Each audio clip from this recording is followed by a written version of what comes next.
충북에서 12번째 코로나19 확진 환자가 발생했습니다. 청주 콜센터 직원인 6번 환자는 첫 완치 퇴원자가 됐습니다.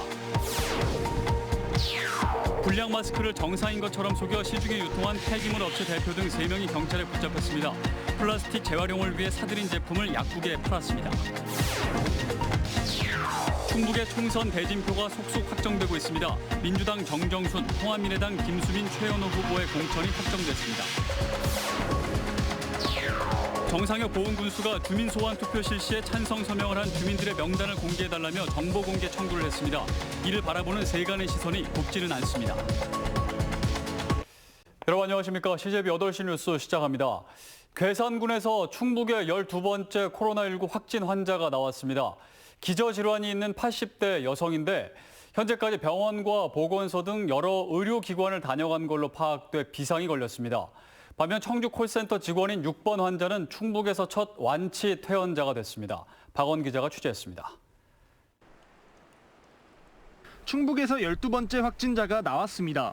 괴산군 장현면에 거주하는 84살 A씨로 지난달 25일부터 감기 증상을 보이다 오늘 오후 코로나19 확진 판정을 받고 청주 하나병원 음압병상에서 치료를 받고 있습니다. 최초 증상을 보인 이후 괴산과 충주 지역 병원과 보건소를 방문한 사실이 확인됐습니다. A씨는 3차례 진단검사에서 1차례 음성이 나왔지만 보건당국은 확진자로 판정했습니다. 이 환자를 확진자로 간주하고 거기에 따라서 이렇게 조치를 하도록 했습니다. 충북의 첫 퇴원자도 나왔습니다. 6번 환자인 청주의 한 콜센터 여직원 24살 B씨입니다. 지난달 25일 확진 판정을 받고 충주의료원 음압병상에서 치료를 받아온 B씨는 이틀에 걸친 검사에서 모두 음성 판정을 받고 이번 8일 만에 격리 해제됐습니다. 현재 기존 확진자들의 건강 상태가 모두 양호해 곧 추가 퇴원자도 나올 것으로 보입니다. 8번, 10번 확진자도 임상 증상이 호전되어 오늘 1차 검사 예정이며 검사 결과 음성이 나오면 1000명이 넘는 인파가 뒤엉켜 마스크를 사기 위해 몇 시간씩 줄을 서는 답답한 상황도 개선될 것으로 보입니다. 농협 충북유통이 코로나19 감염 우려와 시민 불편 해소를 위해 판매 방식을 기다릴 필요가 없는 사전 번호표 배부 형태로 바꿨습니다. CJB 뉴스 박원입니다. 불량 마스크를 정상인 것처럼 속여 시중에 유통한 폐기물 업체 대표 등 3명이 경찰에 붙잡혔습니다. 플라스틱 재활용을 위해 사들인 제품이었지만 최근 마스크 수요가 급증하자 황당한 일을 꾸몄습니다. 이태영 기자입니다. 진천의 한 폐기물 업체입니다. 포대 속 마스크가 한가득 담겨 있습니다. 모두 성능이나 재질 면에서 식약처의 기준을 만족시키지 못해 폐기 처분된 것들입니다. 폐기물 업체 대표 A씨는 이러한 마스크들을 사들여 지역 내 약국을 통해 불법 유통했습니다. 경찰은 이곳 업체에 쌓아뒀던 불량 마스크 8천여 장을 압수했습니다. A씨는 지난해 12월부터 식품의약안전처 검사에서 성능 미달로 확인된 불량 마스크를 킬로그램당 250원에 사들였습니다. 플라스틱으로 재활용하기 위해서입니다. 하지만 최근 마스크 수요가 급증하자 진천군의 한 약국으로 유통시켰습니다. 약국은 개당 2,000원에 불량 마스크를 판매했습니다. 경찰 수사 결과 약국 직원 B씨는 A씨의 부인으로 드러났습니다. 경찰은 약사와 직원 B씨가 이번 일에 모두 가담한 것으로 보고 3명을 형사 입건했습니다. 이 사람 저 사람 좀 달라 그러더라고요. 그래서 혼나서 쳤어요. 뭐 직장 지금 불처럼 내가 유통시킨 거니까.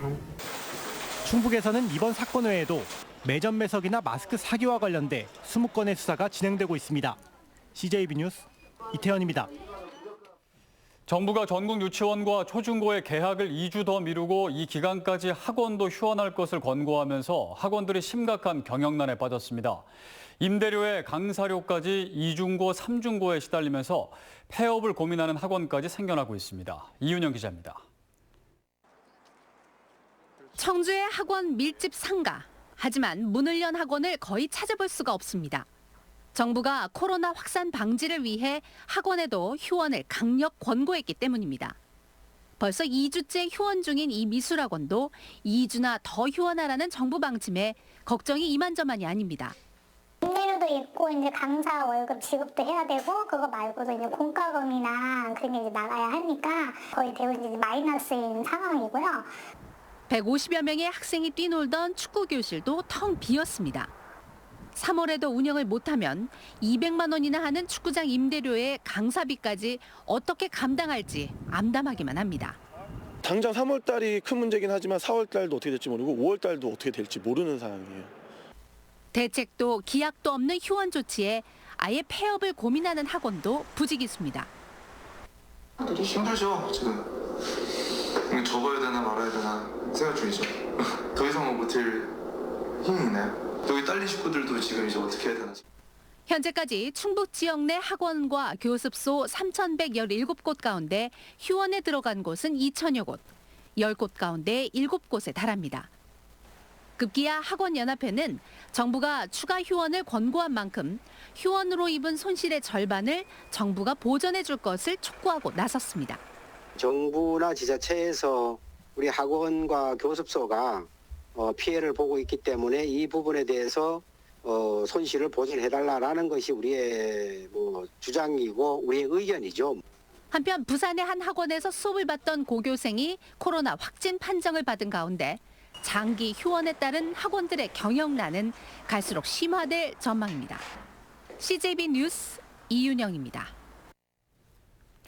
코로나19는 어떤 예측도 섣부르고 경솔한 일로 만들어버리는데요. 그럼에도 다소는 희망적인 대목들이 보이는 것도 사실입니다. 충주에서는 일주일째 추가 감염자가 발생하지 않았고 인접한 제천은 아직까지는 발병자가 한 명도 없습니다. 신규식 기자의 보도입니다. 충주시청 주 출입구입니다. 모든 공무원과 민원인들이 열화상 카메라를 지나 청내로 들어옵니다. 정상 체온을 벗어난 경우 재측정과 문진을 거쳐 즉시 선별진료소에서 감염 여부를 검사합니다. 열화상 카메라 설치 첫날 2천여 명이 고열 여부를 측정한 셈입니다. 충주에서 세 번째 코로나19 감염 환자가 나온 지난달 27일 이후 일주일째 추가 확진자가 발생하지 않았습니다. 드론과 차량을 이용한 방역에 최선을 다하고 있으며 오늘부터는 열화상 카메라를 시청 2개소, 의회 1개소 추가로 설치하여 더욱이 충주와 인접한 제천은 아직까지 환자가 없습니다. 치밀한 방역 대책이 효과를 보고 있다는 분석입니다. 실제로 제천시는 도내에서 처음으로 공공비축 마스크를 무료로 시민들에게 나눠줬고 도심의 모든 시설물을 소독했습니다. 혹시나 있을 수 있는 1%의 가능성도 없애기 위해서 제천시 전체 건물에 대해서 방역을 시도하고 있고요. 중앙정부의 지침을 마냥 기다리기보다는 한 발 앞선 선제적인 조치들이 빛을 보고 있는 겁니다. 코로나19를 완벽하게 차단하고 극복하는 일은 어렵고 고단한 일일 겁니다. 하지만 적어도 애를 쓰는 만큼은 보람이 있는 것 또한 분명해 보입니다. CJB 뉴스 신규식입니다. 충청북도가 코로나19로 큰 피해를 입고 있는 대구 경북 지역 사회복지 공동모금회에 각각 1억 원씩 2억 원을 전달하기로 했습니다. 충청북도 재해9고 기금에서 마련한 성금은 대구 경북 주민들과 최전선에서 치료와 방역 활동에 매진하는 의료진들의 방역 구호 물품 지원에 사용될 예정입니다. 충주시가 충주 지역 신천지 신도 2,400여 명에 대한 전수조사를 실시했습니다. 이 중에서 43명이 발열 등 유증상자로 분류됐지만 코로나19 검사에서 모두 음성 판정을 받았습니다. 충주시는 오는 12일까지 신천지 신도에 대한 모니터링을 지속적으로 진행할 방침입니다. 4.15 총선이 40여일 앞으로 다가온 가운데 각 당의 지역구 후보가 속속 윤곽을 드러내고 있습니다. 충북 지역 8개 선거구 가운데 민주당이 7곳, 통합당이 6곳을 결정했습니다. 구준회 기자입니다. 더불어민주당은 정정순 예비 후보를 청주 상당구 총선 후보로 확정했습니다. 정 예비 후보는 사흘간 실시된 경선에서 김영근, 이현웅 예비 후보를 물리치고 1위를 차지했습니다. 지지와 성원이 헛되지 않도록 앞으로 최종 선택을 받을 수 있도록 더 열심히 낮은 자세로 최선을 다해서 선거에 임하도록 하겠습니다. 이로써 충북 정치 1번지 청주 상당은 민주당 정정순, 통합당 윤갑근, 정의당 김종대 세 후보로 대진표가 짜여졌습니다. 세 후보는 공교롭게도 청주고등학교 선후배 사이입니다. 청원구에 출마한 김수민 의원은 통합당에 입당한 지 이틀 만에 단수로 공천권을 거머쥐었습니다. 이로써 본선에 진출한 충북 유일의 여성 후보가 됐습니다. 5선에 도전하는 민주당 변재일 의원과 대결해서 현역 대 현역, 40년 가까운 나이차 등 다양한 요소가 관심을 끌 것으로 보입니다. 청주 청원구를 몸과 마음이 숨쉬기 힘든 곳으로 만들어버린 무능하고 부정한 정치 세력의 구악을 이제는 멈춰 세워야 합니다. 통합당 최연호 후보는 청주 서원에 단수 공천되며 7번째 총선 도전에 나섭니다. 김영호 공관위원장의 3회 이상 출마 원외 인사 배제설과 신용한 예비 후보의 전략 공천설이 전해졌지만 해병대 출신다운 뚝심으로 기회를 다시 잡았습니다. 민주당은 오는 9일 마지막 남은 청주 서원구 후보를 확정하고 통합당도 서둘러 공천을 마무리할 방침이어서 다음 주부터는 본격적인 선거전이 불붙을 전망입니다. CJB 뉴스 구준혜입니다. 주민 소환 절차가 진행 중인 정상혁 보훈군수가 주민 소환 투표 실시에 찬성한 주민들의 명단을 공개해달라며 정보 공개 청구를 했습니다. 아직 정확한 의도는 파악되지 않고 있는데 퇴진운동본부 측은 선거 방해 의도를 의심하고 있습니다. 진기훈 기자입니다. 정보공개 청구는 누가 했어요? 군수님 개인이 하신 건가요? 뭐가요? 아니면 누가 하셨어요? 뭐를요? 정보공개 청구. 글쎄 그걸 내가 꼭 말할 권리가 없다고. 주민들이 보훈군청을 항의 방문했습니다. 지난달 27일 정상혁 군수가 주민 소환 투표 청구인 4,700여 명의 명단을 공개해달라며 보훈군 선관위에 정보 공개 청구를 했기 때문입니다. 정 군수 퇴진운동본부 측은 열람 기간에 앞서 찬성 서명을 한 주민 명단을 미리 확보하겠다는 건 납득할 수 없다는 입장입니다. 지금 현재 두세 달 전에 이 주민 서명 명부를 정보 공개 청구함으로 인해서 주민들의 권리가 심각하게 훼손될 우려가 굉장히 높다라는 것입니다. 4.15 총선으로 소환 투표 일정이 미뤄진 사이 서명한 주민들을 회유하는 등 선거를 방해하려는 의도라고 주장합니다. 회유를 하거나 또 다른 어떤 불이익을 이제 주거나 그렇게 해서 결과적으로 주민 소환 투표를 방해하려는 목적이다라고 생각할 수밖에 없다는 것입니다. 하지만 정 군수는 명단 공개를 요청한 이유에 대해 즉답을 피했습니다. 지금 얘기 안 한다고. 근데 그걸 왜 하셨느냐고요? 왜 하셨느냐고요? 아니, 그건 묻지만 한다고. 왜 그걸 갖다 비교하셨냐고. 지금 선거도 기간이 말 안 할 아닌데. 테니까. 보훈군 선관위는 청구 자체가 위법한 사항은 아니라며 주민 명단이 공개 가능한 자료인지 검토 작업을 벌이고 있습니다. 친일 발언에서 촉발된 정상혁 보훈군수를 둘러싼 갈등이 평행선을 달리고 있습니다. CJB 뉴스 진기훈입니다. 청주시 금천동 행정복지센터 봉제교실 회원들이 지역의 어려운 이웃을 돕기 위해 필터형 면 마스크를 제작합니다.